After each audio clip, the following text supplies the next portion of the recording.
Now, are we with it? Is it too much? Are you with me?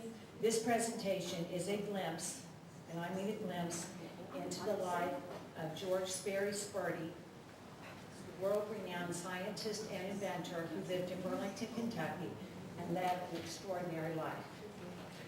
Okay, so now we begin. George Speri was born in Covington, Kentucky, January 17, 1900.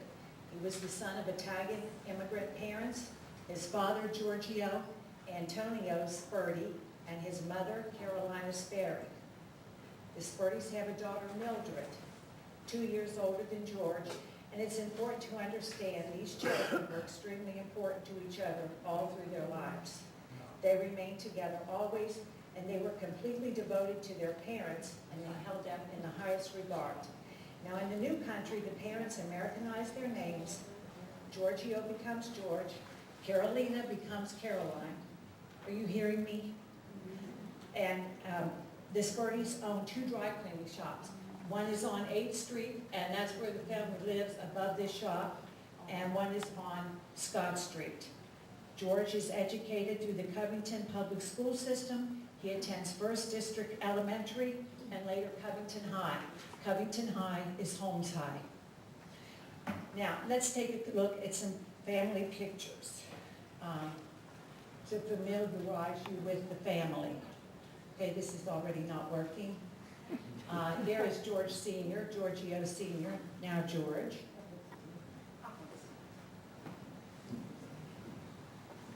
This is George when he's a little boy. Nobody back here can see anything, sorry. This is his mother. We don't have a young picture of her. She's older here, and she's the lady on the right. The lady on the left is her sister. And the lady on the left is her sister, Mrs. Grover. There's George again with these umbrellas, the little boy. This is Mildred in her darling little dress with her little bow and her hair. Here they are, maybe teenagers, early 20s, always together. Here they are with Mama. There was great love in that family, and the Spertis projected that throughout their lives. Everyone loved them. Everyone that knew them loved them. This is a postcard that George writes to that aunt you saw with the mother.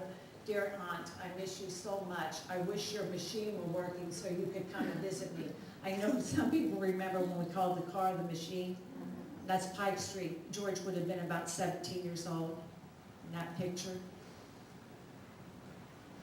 They love to picnic. This is a picnic in Dry Ridge. George is eating something. He's seated. Mrs. Speri is in the left, standing with her hand on her hip, and that's George Sr. in the hat. For a family would picnic in Dry Ridge. George loved fish when he was a boy. He's caught a lot of fish there. He says he's dead. Now, I thought he was throwing those fish on the shotgun, but he didn't. He's holding the gun, and he has a string of fish showing he's a great outdoorsman. And then this is George, maybe when he's a senior, we're not sure, but it's probably his graduation picture. Okay, now this is where it starts to get interesting. Everything seems pretty normal up to this point. It was all about to change. After graduating high school, George entered the University of Cincinnati's Cooperative Education Program. His major, electrical engineering. He is co-oping with Union Gas and Electric, and he soon learns that at this time, it's 1921, there is no meter or other means of accurately measuring the amount of electricity flowing into large industrial plants. The problem was extremely involved, and the best engineering minds in the country are working on this problem, including Edison. So George ponders the problem for about 2 years, and he was positive he could solve it, but the supervision at Union Gas and Electric, that's what it was called then, would just not listen. It's like, kids, you can't possibly know, you just couldn't know. So he decided to build the meter. Low on funds, he began gathering parts from used meter piles. He took his mother's breadboard, which we have here tonight, believe it or not, to use as a base. Brass tacks from the dining room chair disappeared. He found, those were his bearings. He found used dials and armatures, and for days he hammered, he screwed, and he soldered. And after checking and rechecking a complicated mathematical equation, trust me on that one, he began the test. Now he could not use electricity as his meter was for the super volumes, so he turned the meter by hand. 1,000 times per load, he turned that handle way up into the night, and when he finished, his gauges were exactly where his slide rule said they would be. George Sperti, at the age of 21, had invented a meter that the best engineering minds in the country could not do. It is called the kilovolt ampere polyphase power factor meter. I'm not going to say it again. It's known in the industry as the KVA meter, and we'll take a look at it now. How's that? Made on that breadboard that we have with us tonight. It is the measurement used today, 90 years later, for large volume electrical measurement. Westinghouse Electric buys the invention. Some say it was $30,000, some said 50. Different articles were different on this, but some said it went back to research. I think he kept the money. He gave a great interview to an Italian magazine. They were so proud of him, the Italian people, and that seemed accurate to me. He said, I kept the money this time, not so much for myself, but for my parents. And I know how they adored their parents, and I think that's what happened. So he graduated with his degree in electrical engineering. He works 1 year at Union Gas and Electric, works another year at Duncan Electric, and this really isn't getting it because he wants to research. He wants to be more of a free agent. So lucky for him, Dr. Herman Schneider, he wants to set up a research laboratory at UC, and he is the president of UC. And guess who he wants to run it? George Sperti. He wants him to be the director. So Dr. Speri agrees, and UC's basic science laboratory is formed, and there isn't much funding available. George really has a tough time at the beginning of his life. The laboratory received $7,000 from UC. Dr. Sperti supplied about $18,000 from consulting fees. And the researchers were all young and energetic, and the research lab became a very exciting place. Now they're working out of what was a dark room in the basement of Old Cunningham Hall before moving to an attic in the McMicken building. There was one article I read, Genius in the Attic. Okay, Old Cunningham Hall is the building to the right, and then they moved to the attic in the center building. That's McMicken Hall, you see. Now here's where it all got interesting. Dr. Sperti has sent an enzyme used in the baking industry. It was contaminated with a virulent mold. Can you dissolve the mold, leaving the enzyme intact? And don't bother with ultraviolet light because we've already tried that, it won't work. But Dr. Sperti didn't believe that. And after weeks of trying different filters, he said, I got just the right band of light to knock out the mold without harming the enzyme. They were using the whole spectrum. It was way too powerful. So he thought, well, after all my hard work, I'm not going to just send that back. First, I'm going to begin applying for patents covering just about anything you can do with ultraviolet light. So the process is called selective irradiation. That's Dr. Sperti at the Basic Science Laboratory. He is sitting there, of course, sort of looking down on your right. It took 2 years for him to perfect this process. It enriches, it purifies milk, it can enrich it with vitamin D, and Dr. Sperti was paid $300,000. This is a huge sum of money at that time by General Foods, which he turned over to the university, and he said, I got 2 shares in 2 companies, one of which became the Sperti Lamp Company. Again, Dr. Sperti and his researchers struggling in an ill-equipped attic produced through creative effort, round-the-clock work, and a spark of genius. Let's don't forget that. The selective irradiation. Now, he worked with light all his life. It was very important in his work.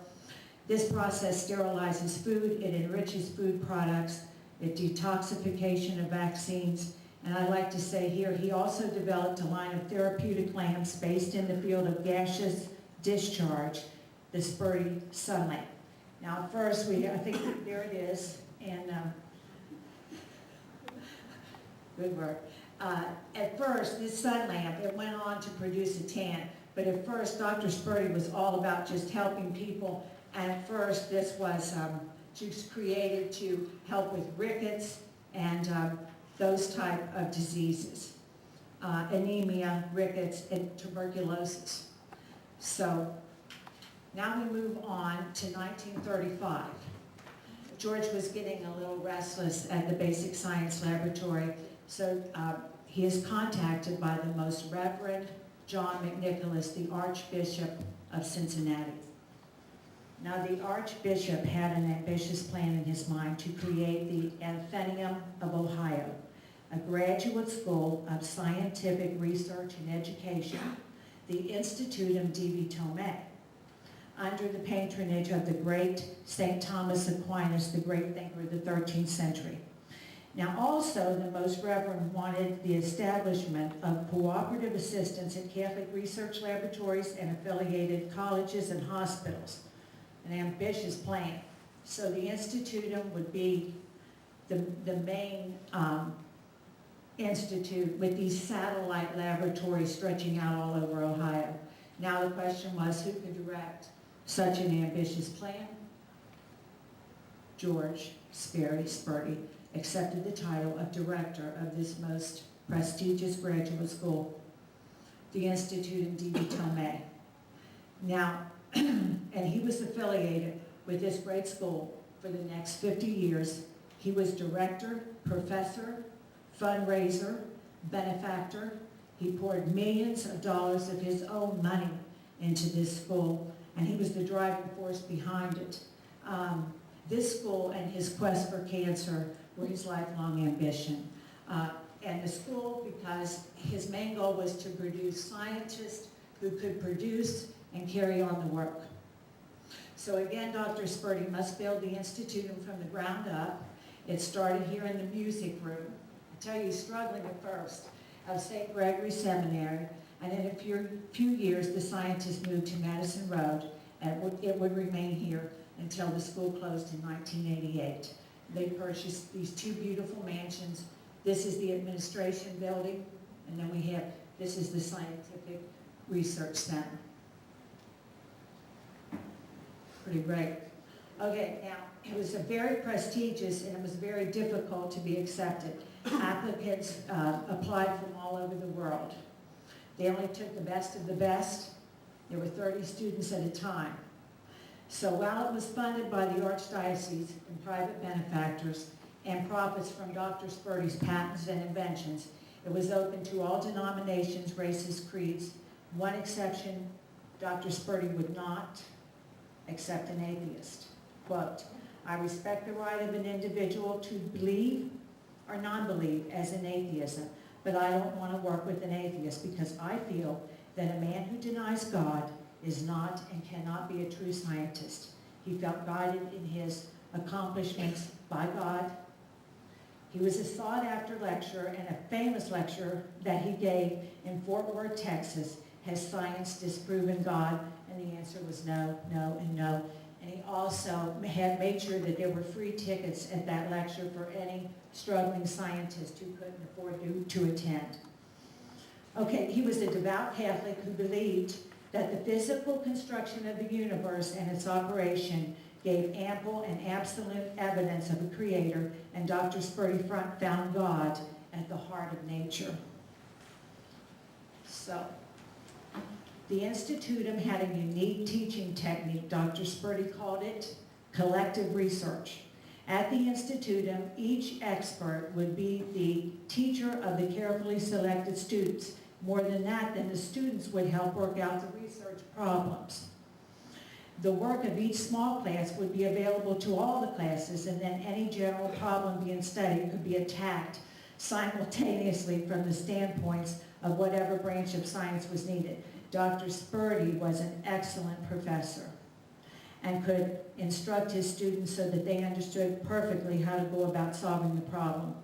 Dr. Sperti was a great fundraiser. He was always writing articles or having his professors write articles, to keep the public interested and contributing to the Institutum. He understood the power of the press brilliantly, and he also invited scientists on the cutting edge of new discoveries to come to the Institutum to lecture, keeping everyone informed. And these were usually international scientists who came by. Here's a quote from Dr. Speri. "One's work cannot be just an interest, just a hobby. It must become a part of the individual. Put forth your best effort, strive to accomplish, and in accomplishing, rise above mediocrity." Wow, pretty powerful. Now I feel I'm going to mention 4 of his staff because I just feel that he would want me to. He always wanted his professors to get credit. So these 4 men were colleagues forever. They stayed together at the Institutum, and they also came over from the basic science lab to be with him at the Institutum. Dr. Elton Cook, biochemistry; William A. Beck, plant physiology and biology; John C. Fardon, genetics. He was a brilliant artist. He drew the illustrations that they explained the research through, and also the Reverend Cornelius Jansen, mathematics and biophysics. These men were absolutely brilliant. I think, probably as smart as Dr. Sperti in some cases, but they didn't have that leadership that he had. Now the staff also included Mildred. Don't forget Mildred, she's with him always. Doctor's secretary at the Institutum. She always kept a steno pad with her. He would get ideas from out of the blue and she would take them down. Might be 6 months, and they'd go to the idea drawer and retrieve that idea. So she was very important to him. She was dedicated to Dr. Sperti, and he was dedicated to research, to his work. So we should have a picture here of, this is the Archbishop, the Most Reverend John McNicholas. In the middle is Cletus Miller, he's the dean, and of course, Dr. Sperti. Next, we should have Dr. Sperti, the Most Reverend McNicholas, and that man is Charles Miller. He's with Western Southern Life. Now, many discoveries were made at the Institutum. One of the most significant discoveries was Dr. Sperti's discovery of the healing force. Now, all of the great scientists and thinkers, Louis Pasteur for one, knew of this force and wrote about it in their work. To put simply, when injured, as in a cut, our body immediately goes into hyperaction to repair the wound. Well, what if that major healing substance, the substance that really heals the wound, could be isolated? Dr. Sperti was able to isolate the substance which stimulates cell metabolism. Now, I put that simply, it's way more scientifically complicated. He named it biodyne, bio for life, dyne for force. The biodyne speed tissue repair by 50%. It is used in preparation H, Sperti burn ointment, and Asper cream.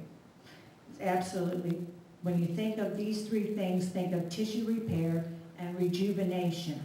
It was a brilliant discovery. Now,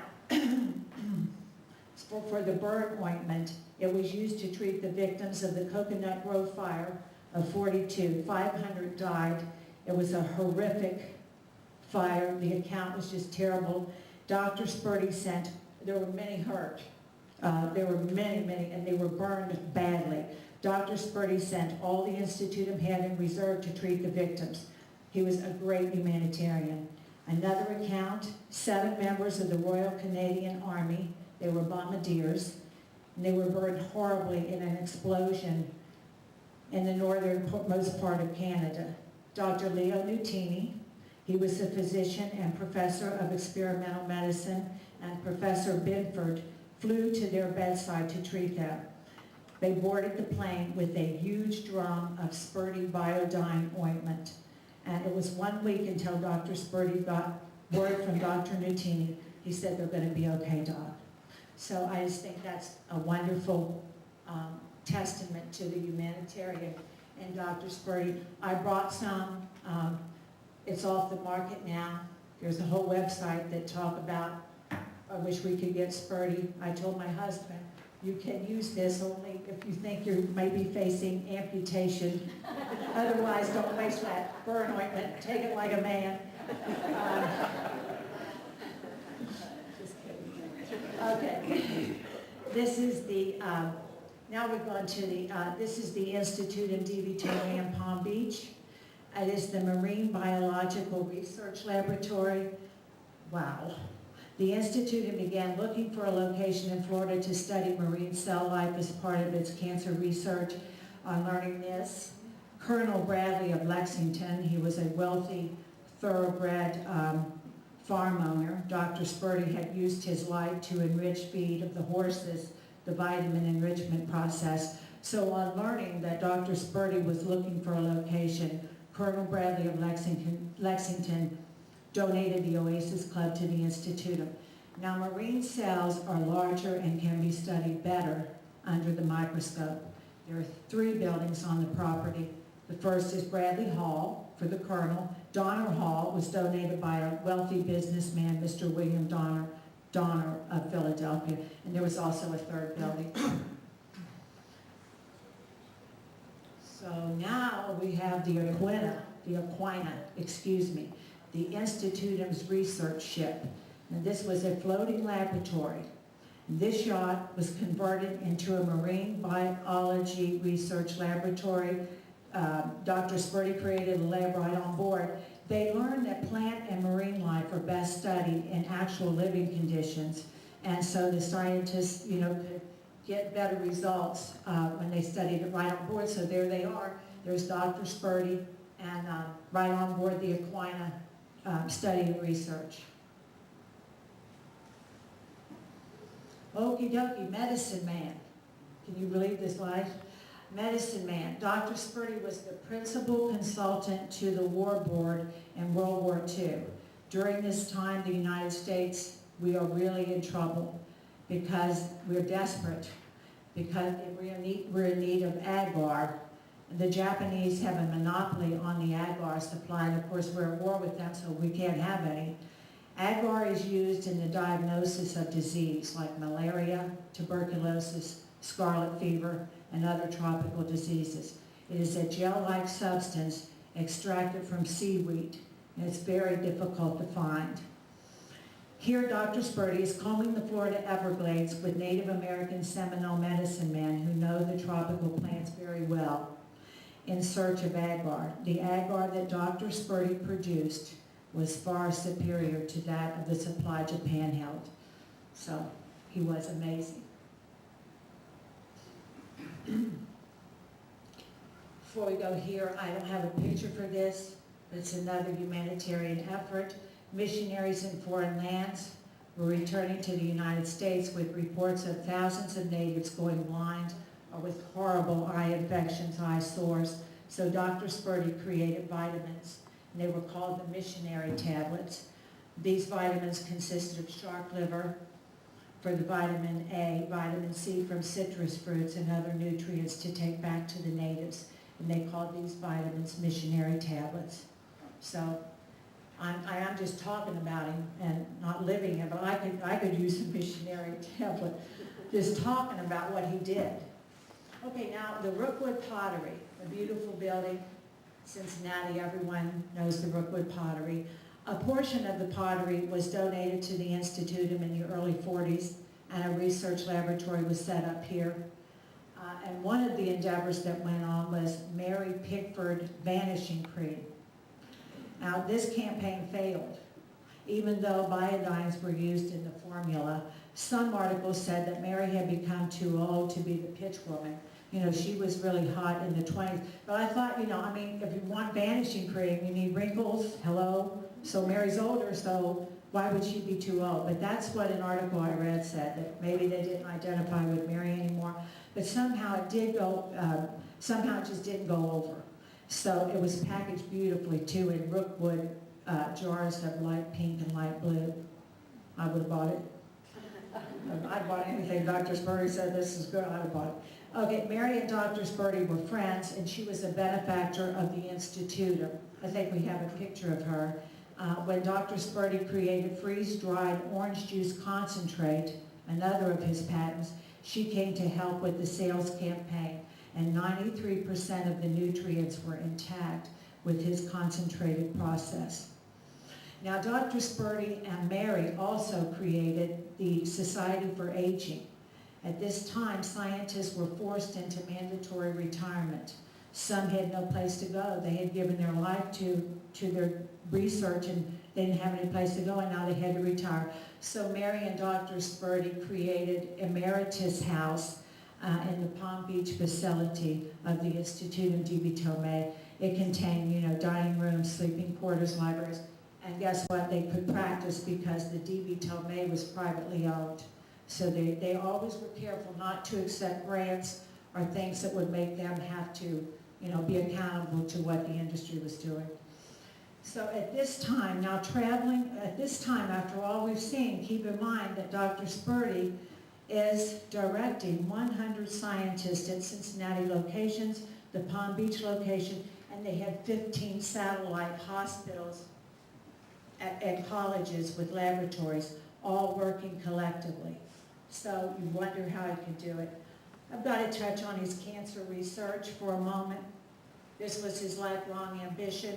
When he started, not only was there no cure, they didn't even know how it started, but he would wound the light again. He would wound cells with his ultraviolet light and then watch them multiply. And then, of course, we know that then they go on in the bloodstream and the lymph, and then it's other cells, and then they multiply. And he said it was not the outcome that he wanted. He realized how difficult that would be to stop. But so, the cancer is a presentation in itself, but by the end of the 70s, Dr. Speri and the staff at the Institute were very close to the cure for cancer. They were having remarkable results. Some tumors had been struck by 70%, some had disappeared altogether, with the patients experiencing complete remission. The FDA stepped in, and in a news article written by Dr. Leo Nutini, remember he's doctor's cousin, physician and professor, the problem with the FDA is how the regulations are applied. In relation to cancer therapy, when patients are considered terminal, the FDA is clamping down on our ability to treat them, even though they know they're going to die. Tests on humans before the FDA applied restrictions resulted in remission of cancer in several patients who had no recurrence of the disease. Here's a quote from Dr. Speri. "We must stress the fact that we do not have a cure for deep-seated cancer, but we feel we do have promising leads which should be followed. In other words, let us help the patients we're able to help. Let us at least try." I'll leave the cancer question here, but I know one thing is for sure. If I had cancer, I am following Dr. Speri's therapy. Now let's also note here that in 1967, the Institute was renamed the St. Thomas Institute, and for the most part, it was now funded by companies set up from Dr. Speri's inventions, with profits funding the research. Again, he could have been millions and millions and millions, but he gave that money over, and in his later days, they asked if there were any regrets, and he said, not at all. That was what he wanted to do. So this report seems extensive, and it is, but we have only scratched the surface of the work of the Institute. They worked on everything from guided missiles to roasting coffee and everything in between. The scientists produced an extraordinary amount of work. The Institute held 120